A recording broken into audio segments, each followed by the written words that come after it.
To clarify any queries you may have, any questions you may have. But before we open the floor, I'd like to essentially just make one or two comments in respect of the feedback we've received following the Prime Minister's announcement this morning of the process and the time frame that's been put in place for this very, very important exercise that's going to be undertaken in Fiji. And that is the drafting and the formulation, but prior to that, the actual consultations with the public for a new constitution for Fiji, and that is going to be premised on some fundamental principles that are universally acceptable and that indeed need to be adhered to put in place a legal framework for modern and a just Fiji.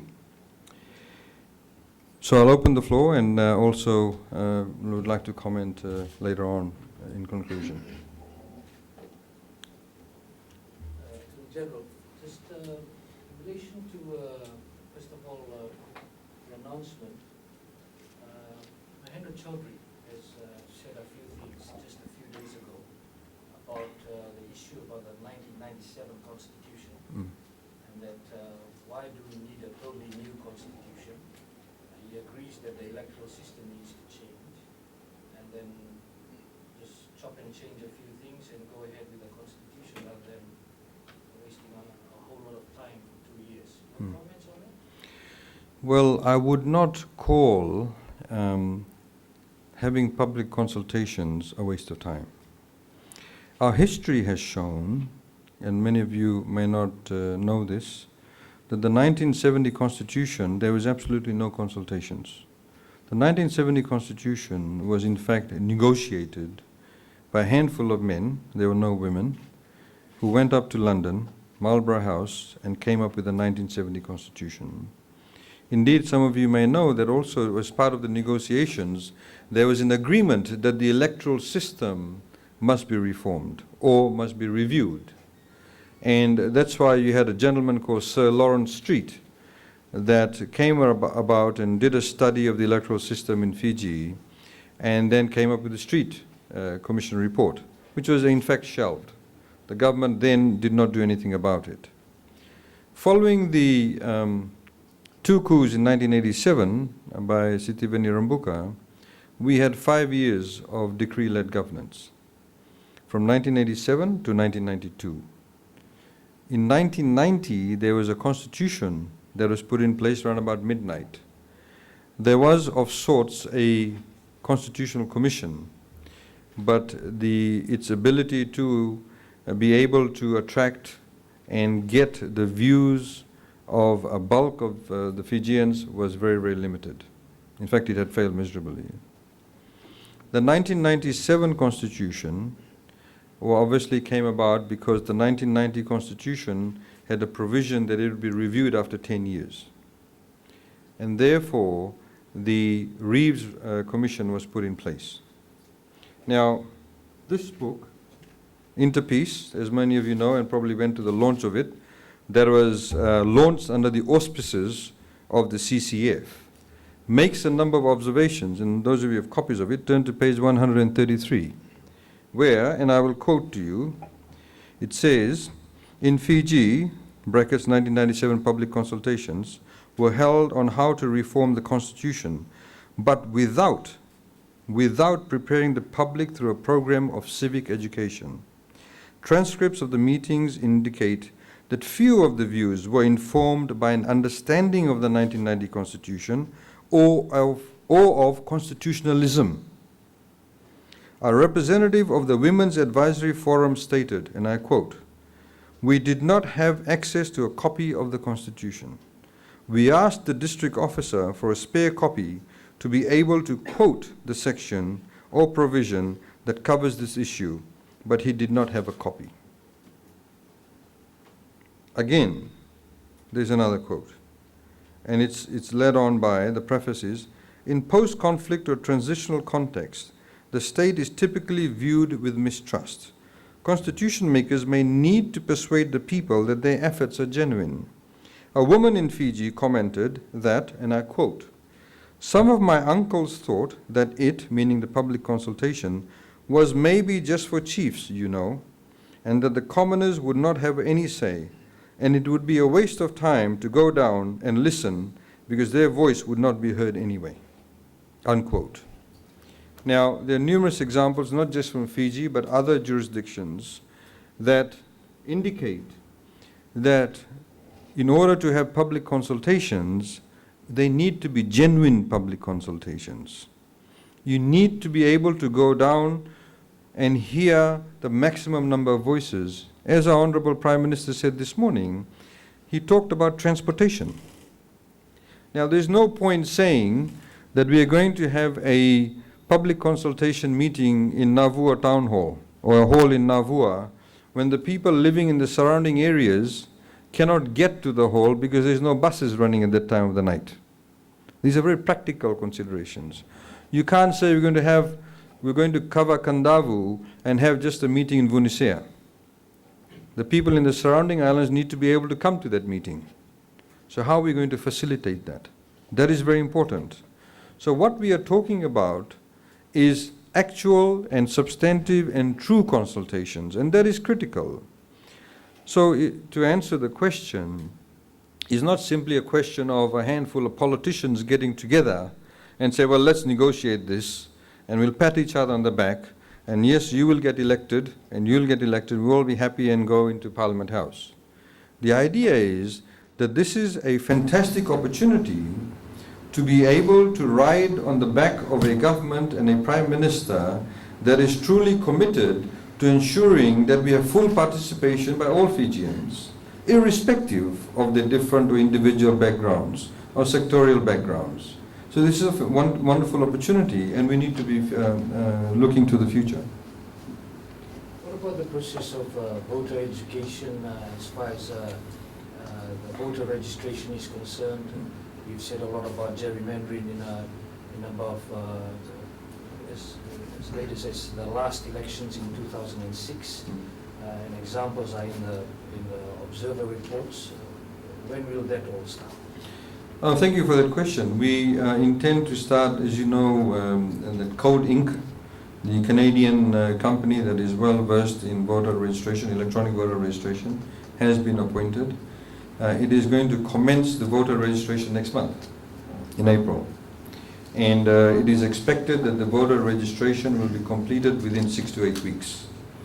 Now, it is critical that we start afresh with a fresh database. Again, alluding to the EU report, you would find that in the last elections in 2006, there was close to 10% of the votes were deemed to be invalid. That's a very high proportion. In a constituency in Vanuatu, there was a voter turnout of 101%. We are not saying this, the EU report is saying this. So obviously, when you have these sorts of flaws within the system, we need to ensure that in order to have credibility and integrity, that these flaws are addressed in a very fundamental manner.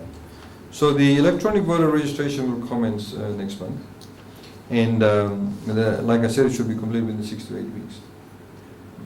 Mr. Sen, would you be able to say at this stage how much has been put aside to fund the civic education program and who will be involved throughout 3 months?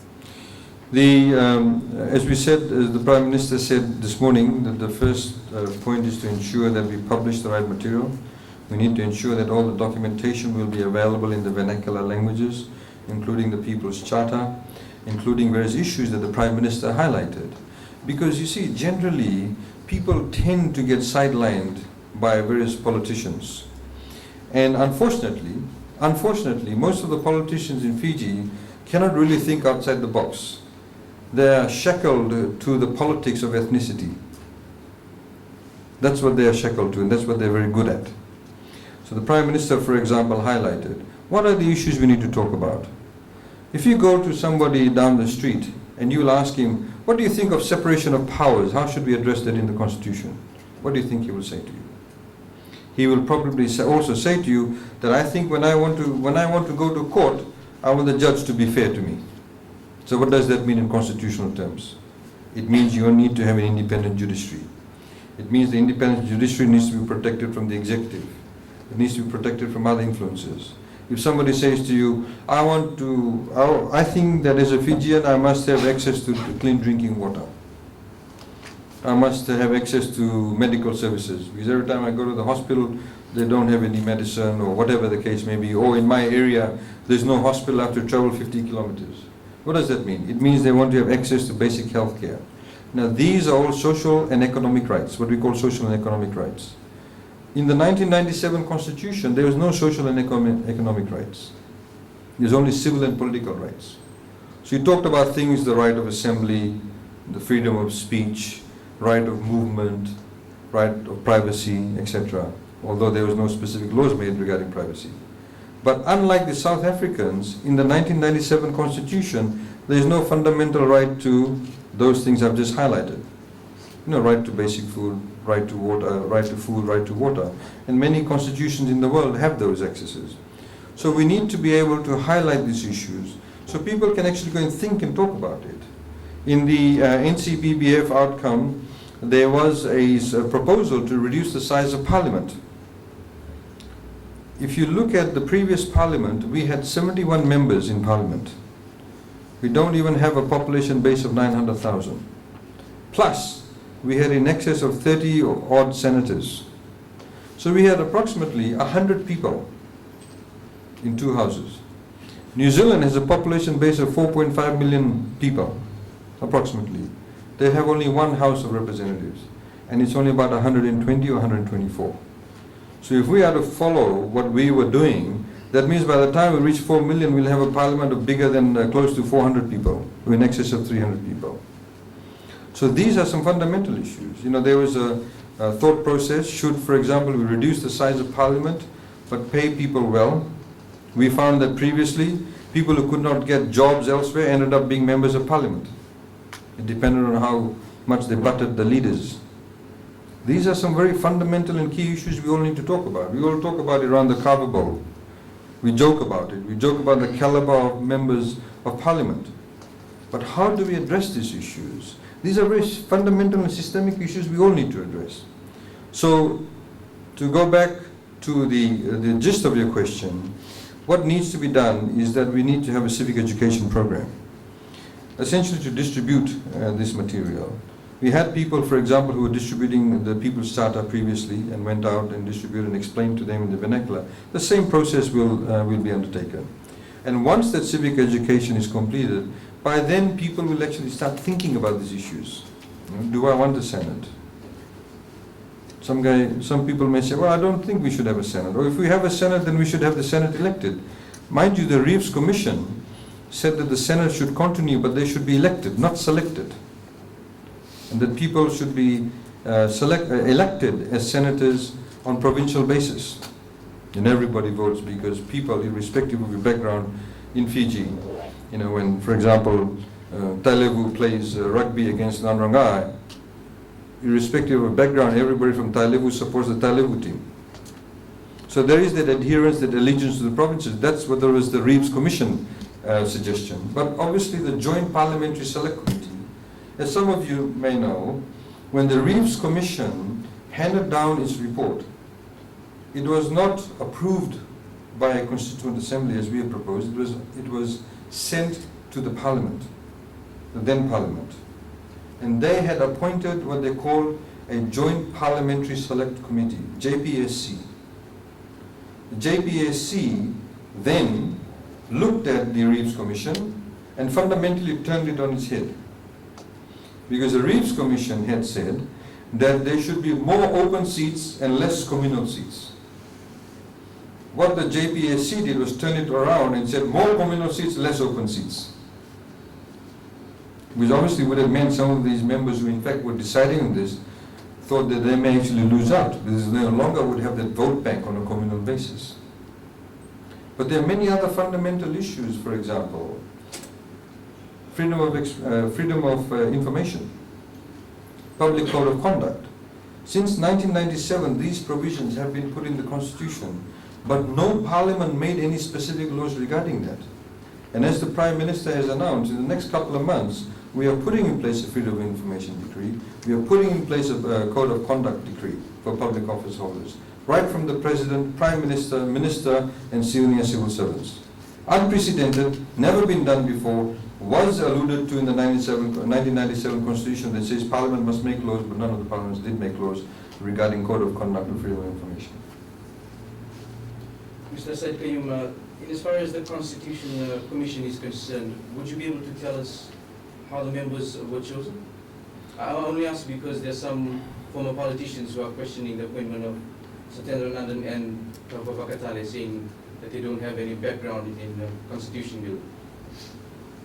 Well, I'd love to know what qualifications these people have themselves. The part of the Constitutional Commission is not simply just to have lawyers or people who draft constitutions, but people who also have integrity, have credibility, know the country themselves. One can similarly ask the composition of the 1997 Reeves Commission. What sort of constitutional and legal background did those members have? The way that it was done previously was one was selected or referred to by the leader of opposition, one was by the Prime Minister then, and an independent chair was chosen. So I think these are kind of superfluous type of arguments, or people will try and sort of pick holes where there's absolutely no holes. I just saw a press release by FTUC. I mean, it is quite worrying that you have this sort of very obtuse and very retrogressive approach to what is fundamentally a very progressive announcement, enlightened announcement by the Prime Minister today. In general, just on the chairman, Professor Yash Ghai, around the world is known as the Constitution Fix-It man. Definitely Fiji must be very proud to have his services to lead the Constitution Commission. Your comments on that? Well, Vijay, if you read the entire CV of Professor Yash Ghai, it is quite overwhelming. Professor Yash Ghai is currently doing some work in Sudan, in Somalia, he's been in Afghanistan, he's done review in Kenya, Bougainville, Cambodia, numerous countries. He's been invited by numerous universities throughout the world. An extremely humble man too, but he has got decades of experience where he has been able to use his intellect and his experience to steer many such constitutional issues and consultation process. And we are I think we should all be very honored to have someone like him chair this Constitutional Commission. And we are indeed very grateful to him to take up this position. As some of you may know, Professor Yash Ghai was also the founding member of CCF. When CCF was founded, he was one of the founding members. My other question, just former Prime Minister Laisenia Garase has made some comments in relation to he hasn't been invited as yet for the Constitution consultation process, and also that he wants to be part of it. Your comments on that? All Fijians are part of the Constitution consultation process. As the Prime Minister announced today, all Fijians must have access to the public consultation process. So whether it's a former Prime Minister, whether it's a farmer, whether it's a taxi driver, whether it's somebody living in an outer island, they all have the same right to appear before this commission to make known their views.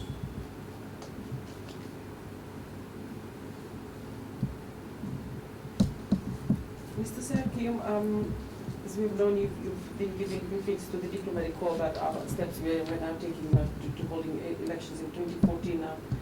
Progressive announcement made this morning. Maybe if you have had some indication as to what sort of help foreign countries will come forward with now to assist us in getting the elections off the ground?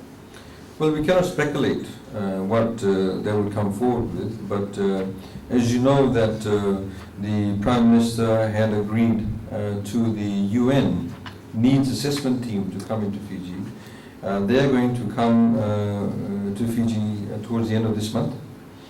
in the latter part of the month.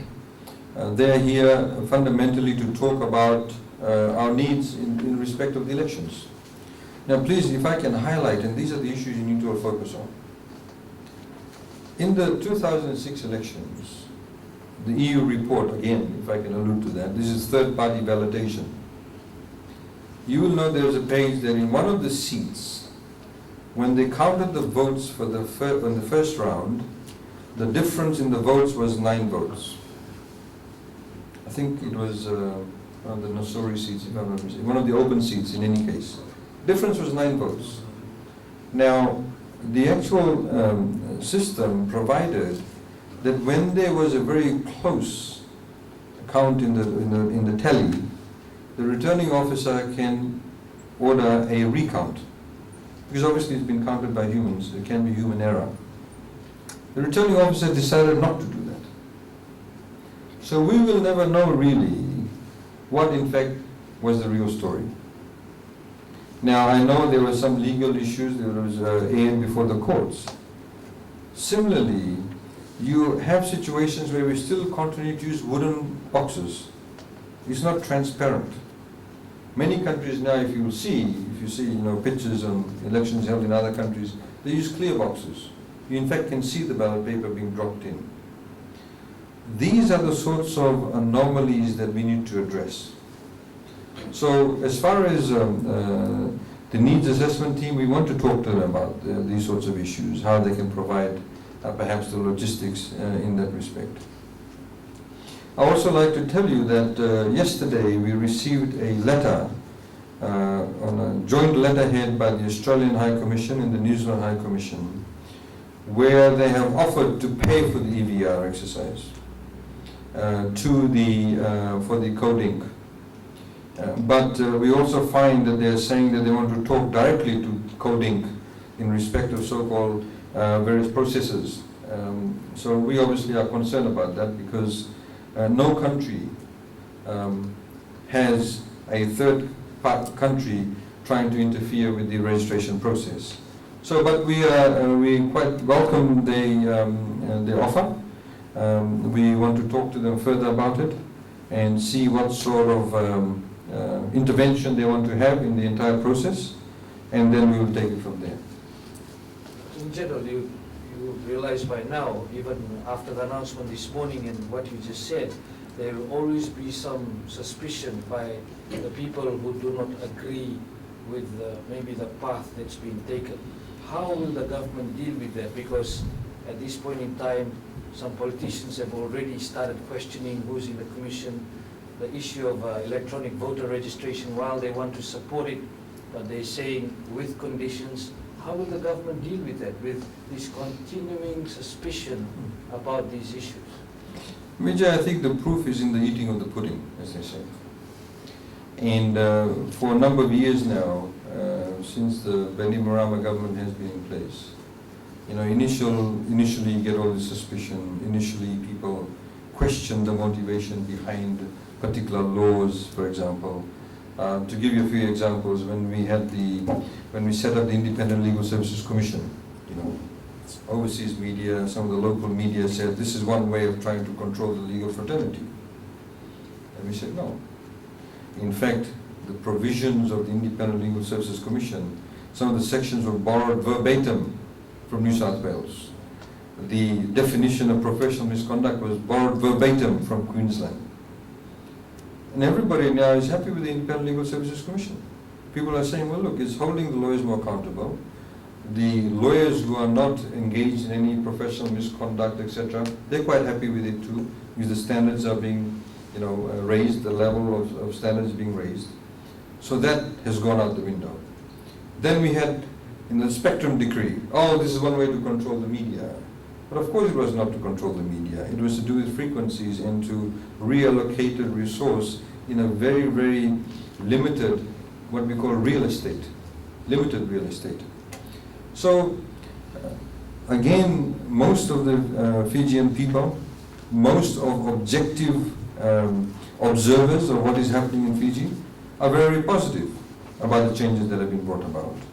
And we will continue on that positive path. as the Prime Minister has made it known on a number of occasions. There is a vision that's been laid down by the Beni Marama government.